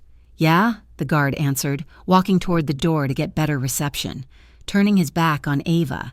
"What do you mean the cops are at the South Depot?" Ava stopped rubbing the rope. The nail had done its work. The yellow fibers were frayed, hanging by a thread. She took a deep breath. She yanked her wrists apart with all her strength. The rope snapped. The pain in her shoulders was blinding, but her hands were free. She didn't waste a second. The guard was still distracted, arguing into his phone. Ava planted her feet on the floor and kicked backward with every ounce of adrenaline in her body. The heavy wooden chair slammed into the back of the guard's knees. He buckled. His legs swept out from under him. He hit the floor with a heavy thud, his phone skittering away. "You little—" he started to shout, scrambling to get up. Ava threw herself off the chair. She saw the knife on his belt. It had fallen loose when he hit the ground. She dove for it. Her fingers closed around the cold handle just as the guard grabbed her ankle. "Get back here," he roared. Ava slashed backward blindly. The blade caught the fabric of his pant leg, slicing into his calf. He yelled and let go. Ava scrambled to her feet, backing into the corner, holding the knife out with shaking hands. "Stay back," she screamed. "Crash!" The door to the room exploded inward. Splinters of wood flew through the air. Dominic burst into the room. He looked terrifying. His shirt was smeared with grime. His eyes were wild, and he was holding a gun. He swept the room in a single, fluid motion, assessing the threat. He saw the guard on the floor, clutching his leg. He saw Ava in the corner, holding a knife, blood dripping from her wrists, her chest heaving. Dominic lowered his gun. He froze. For 1 second, he just looked at her, as if he couldn't believe she was real. "Ava!" he choked out. The knife clattered from Ava's hand. Her legs gave out. Dominic crossed the distance in 2 strides. He caught her before she hit the floor. He slammed into her, wrapping his arms around her with a force that knocked the wind out of her. He buried his face in her dirty, matted hair, his body shaking uncontrollably. "I have got you," he gasped, his voice broken. "I have got you. I am here. I am so damn sorry, Ava. I am so sorry." Ava clung to him. She dug her fingers into the tactical vest he wore, sobbing into his neck. The smell of him, gunpowder and rain and Dominic, was the only thing holding her together. "Dominic," she wept. "You came—" Gunshots erupted in the hallway outside. Dominic flinched, his head snapping up. The moment of relief was shattered. "We have to move," he said, his voice hardening back into command mode, though his hand still trembled as he held her. He pulled her up. He kept one arm wrapped tightly around her waist, shielding her body with his own. They ran into the corridor. The air was filled with dust and the deafening crack of automatic fire. "In here," Dominic shouted, shoving her into a small storage closet and kicking the door shut behind them. The room was pitch black and smelled of dust. Outside, the war raged. Bullets pinged against the metal door. Sirens wailed, getting closer. Dominic didn't let go of her. He backed her up against a shelf, his hands frantically roaming over her, checking for injuries. "Where are you hurt?" he demanded, his voice a frantic whisper in the dark. His hands touched the bruise on her cheek, and he flinched as if he were the one in pain. "Did he touch you? Did he—" "I am okay," Ava sobbed, grabbing his wrists to stop his frantic searching. "I am okay, Dominic. He just talked. He bruised you," Dominic whispered, his thumb tracing the purple mark on her skin. His touch was agonizingly gentle, a stark contrast to the violence outside. "I should have killed him slowly. I should have—" "Dominic, look at me," Ava pleaded. He looked at her. His eyes were adjusting to the gloom. He looked wrecked. The invincible mafia boss was gone, stripped down to a man who had almost lost his entire world. "I thought I lost you," he whispered. "When I saw that video. Ava, losing you would have broken me. It would have finished me." "I am right here," she said, tears streaming down her face mixed with grime. She reached up and traced the line of blood on his temple where a piece of debris must have cut him. "I do not care about the Empire. Dominic, I do not care about the money or the house. I just wanted you to be alive to come get me." Dominic made a low, wounded sound. He leaned in, his forehead pressing against hers. "I will always come get you. Always." He kissed her. It wasn't a sweet kiss. It was fierce. It was hungry. It was the collision of two people who had stared into the abyss and survived. Ava kissed him back with everything she had, her hands clutching the back of his neck, pulling him closer. Their mouths moved together desperately, trying to erase the fear, the warehouse, the ropes. Dominic groaned against her lips, his hands sliding down to her hips, pulling her flush against him. He needed to feel that she was real, that she was warm, that she was his. Ava melted into him, the steady thud of his heart under her palm grounding her in the chaos. They stood there in the dark closet, dust raining from the ceiling as gunfire echoed outside, clinging to each other as if they were the only two people left on Earth. The radio on Dominic's vest crackled to life. "Boss," Marco's voice shouted, breathless and urgent. "The cops are breaching the perimeter. Harris is here, and Elias. We saw him. He's heading for the back exit. He's running." Dominic pulled back, breathing hard. His lips were swollen, his eyes dark with residual passion and renewed fury. He looked at Ava. "I have to end this," he said, his voice steel. "Go," Ava whispered, though she tightened her grip on his vest for a second before letting go. "Go finish it." Dominic kissed her forehead, a quick, hard press of his lips. "Stay here. Do not open this door for anyone but me or Marco." He turned, kicked the door open, and ran back into the fire, leaving Ava alone in the dark, her heart beating in time with the fading echo of his footsteps. The warehouse was a collapsing lung, filled with the choking dust of drywall and the acrid bite of gunpowder. Sirens wailed outside, a deafening chorus that seemed to be closing in from every direction. Dominic Caruso paused for a fraction of a second, his tactical mind overriding the primal urge to just keep holding Ava. He glanced toward the north loading dock, through the haze. He saw movement, a shadow slipping between the heavy machinery, heading for the service exit that led to the maze of shipping containers outside. "Elias," Dominic grabbed Marco by the tactical vest. "He's running," Dominic barked, his voice cutting through the noise. "He's heading for the north exit. If he gets into the container yard, we lose him." "We have to go," Marco shouted back, gesturing to the south. "Harris is breaching the main doors in 30 seconds.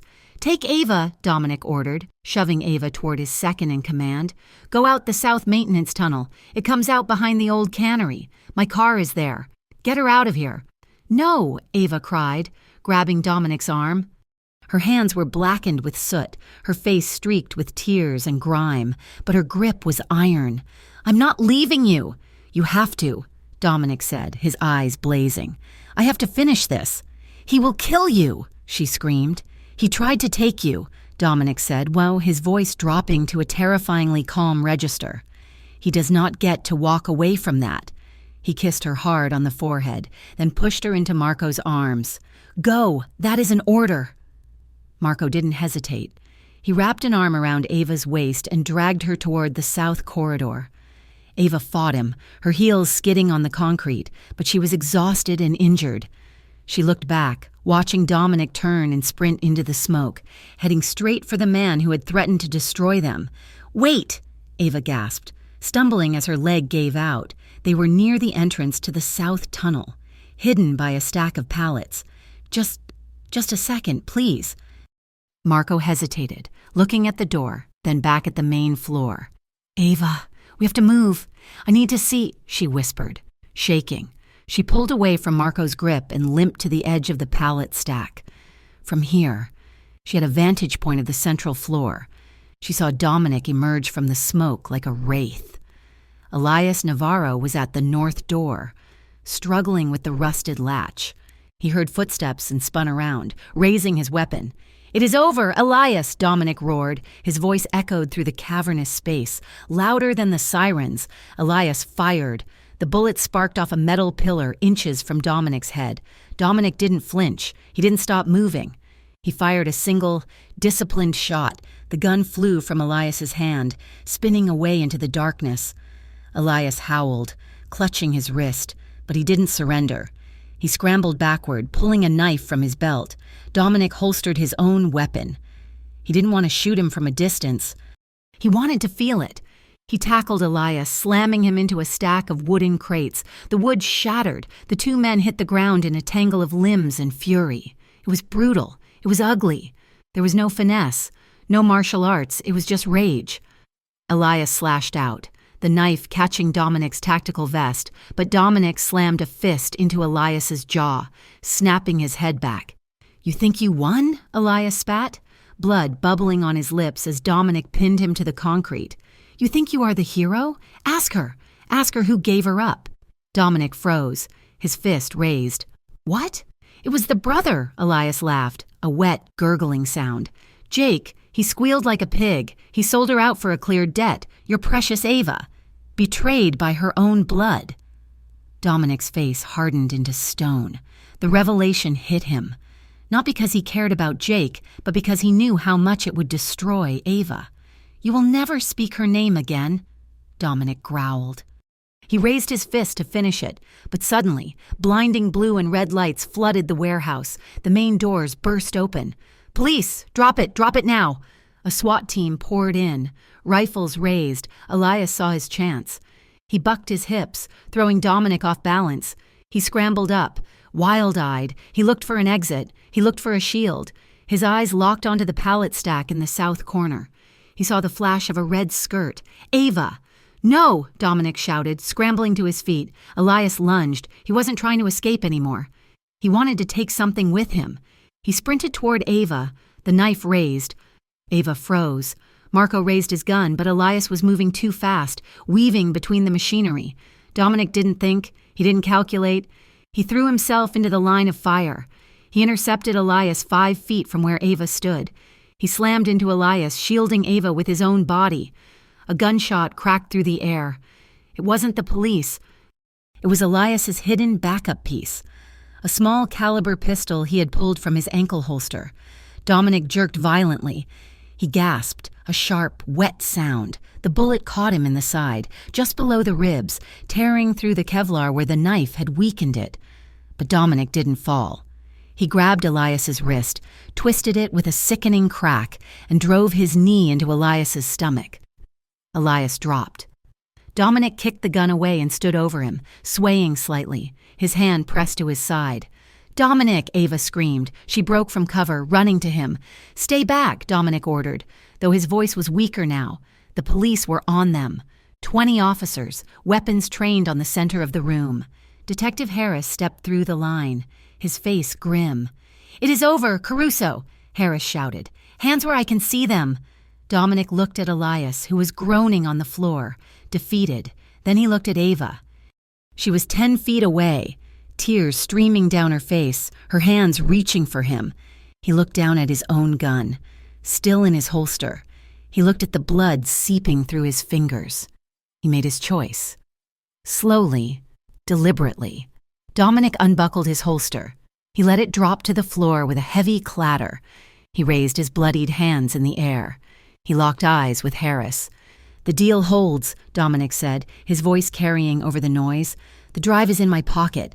Everything on Elias and everything on the Garment District operations." Harris lowered his weapon slightly, nodding once. It was done. Dominic had just dismantled a third of his own empire to keep his word. "Dominic, no!" Ava sobbed, rushing toward him. "Ava, stop!" Dominic barked. He gestured with his chin for her to stay back. "Do not come closer. You are a victim here. You are not part of this. Do not let them associate you with me." Ava stopped. She stood there, trembling, her heart breaking in her chest. She saw the blood soaking his shirt. She saw the handcuffs come out.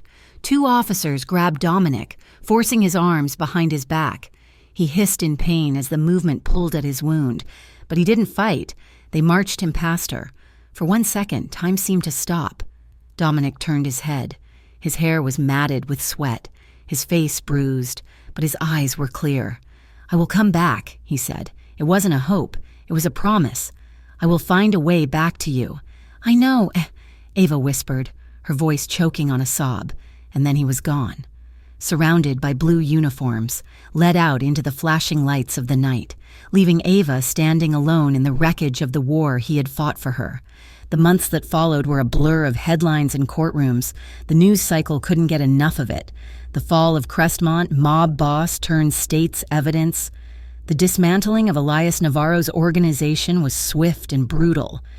With the evidence Dominic provided, the police rolled up the entire network within weeks. Ava sat in the back of the courtroom every single day. She wore simple clothes. She kept her head down. She watched as Dominic, dressed in a sharp gray suit that hung a little looser on him than before, stood before the judge. He pleaded guilty to racketeering and money laundering in exchange for his cooperation and the takedown of the Navarro cartel. The district attorney had agreed to a reduced sentence. 7 years, the judge announced, the gavel banging down with a finality that made Ava jump. 7 years. It sounded like a lifetime, but it was better than life. It was a tunnel with a light at the end. Ava didn't leave Crestmont. She got a job at a small, respectable hotel on the outskirts of the city. She moved into a small apartment, one she paid for herself. She paid off her father's debt slowly, dollar by honest dollar. She never spoke to Jake again, though she heard he had moved west, running from his own shame. Her life became a series of countdowns, counting down the days until the weekend, counting down the hours until visitation. The prison was a bleak, gray place 2 hours north of the city. The visiting room smelled of floor wax and despair. But for 1 hour every Saturday, it was the only place in the world that mattered. Ava walked through the metal detectors. She sat in the plastic chair. She waited. When Dominic walked in, wearing the beige uniform of the facility, her heart always did a strange little flip. He looked different. The hard edge of the dawn was gone, replaced by a quiet, stoic endurance. He was thinner. There was a streak of gray at his temples that hadn't been there before. They sat across from each other, separated by a low table. They weren't allowed to touch, except for a brief greeting and goodbye. "How is the job?" Dominic asked, his voice rougher than she remembered. "It is good," Ava said, smiling. "The manager promoted me to front desk. I do not have to scrub floors anymore." Dominic smiled, a real smile that crinkled the corners of his eyes. "Good. You should never have been scrubbing floors." They talked about books he was reading in the library. They talked about recipes she was trying. They talked about the weather. They talked about everything except the past. One rainy Saturday, 3 years into his sentence, the guard at the door was distracted, arguing with another inmate. Ava leaned forward. She reached across the table. She placed her hand on Dominic's cheek. He froze. He closed his eyes, leaning into her palm as if it were the only source of heat in the universe. He took a shuddering breath.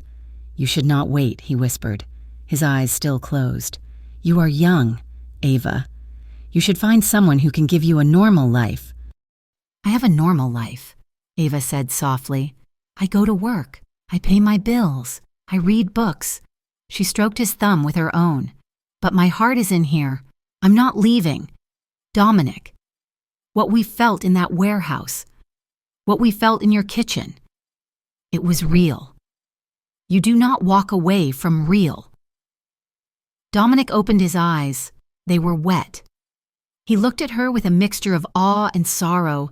"When I get out of here," he said, his voice low and fierce, "I am done.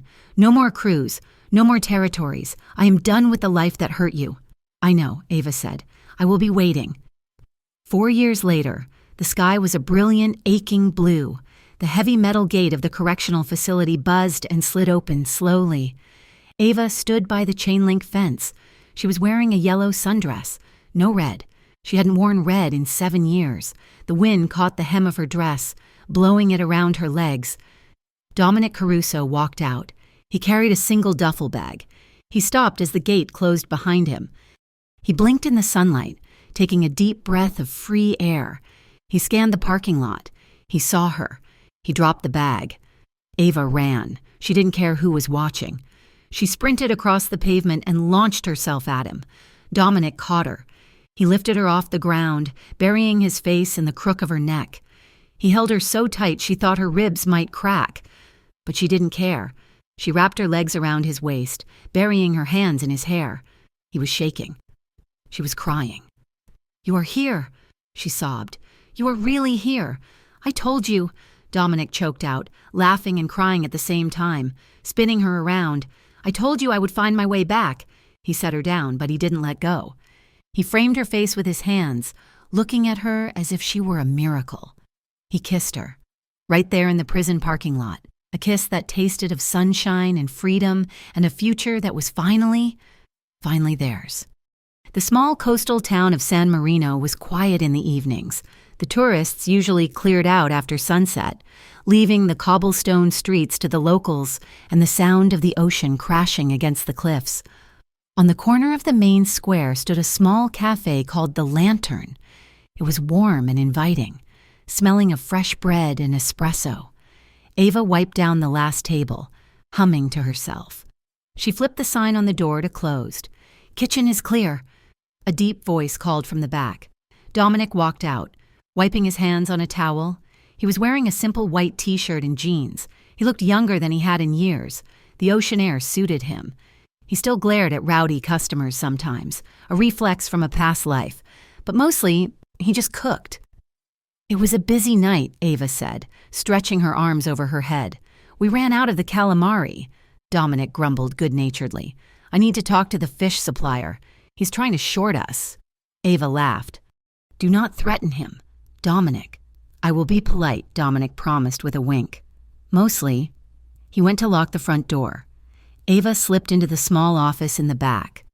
She saw the box on the top shelf. She had unpacked it yesterday. She pulled it down. Inside, folded in tissue paper, was the red dress. It was a little wrinkled, but the color was just as vibrant as she remembered. She held it up. Why not? She slipped off her apron and changed quickly. The dress still fit, hugging her curves, the fabric cool against her skin. She fixed her hair, letting it fall loose around her shoulders. She put on a swipe of red lipstick. She stepped back out into the dimly lit cafe. Dominic was wiping the espresso machine. He turned at the sound of her heels on the wood floor. He froze. The towel dropped from his hand. He stared at her. For a second, Ava felt a flash of nervousness. The last time he had seen her in this dress, he had been angry. He had been terrified.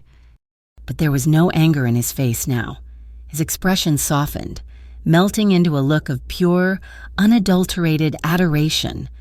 He walked around the counter slowly, as if he were approaching something sacred. "Ava," he murmured. He stopped in front of her. He reached out and touched the strap of the dress, his fingers warm and rough. "You are beautiful," he whispered. "I thought you hated this dress," Ava said, smiling nervously. "I hated that you were a target in it," Dominic corrected gently. He slid his arms around her waist, pulling her close. "But now, the only place you are going in this dress is right here, in my arms." He began to sway, a slow, rhythmic movement. There was no music, only the sound of the sea outside and the hum of the refrigerator. Ava rested her head on his chest, listening to the steady, strong beat of his heart. "We made it," she whispered. "We did," Dominic said, pressing a kiss to the top of her head. "We are home. Tesoro," he tilted her chin up. He kissed her, deep and tender, a kiss that held no fear, no desperate goodbyes, only the promise of 1,000 tomorrows.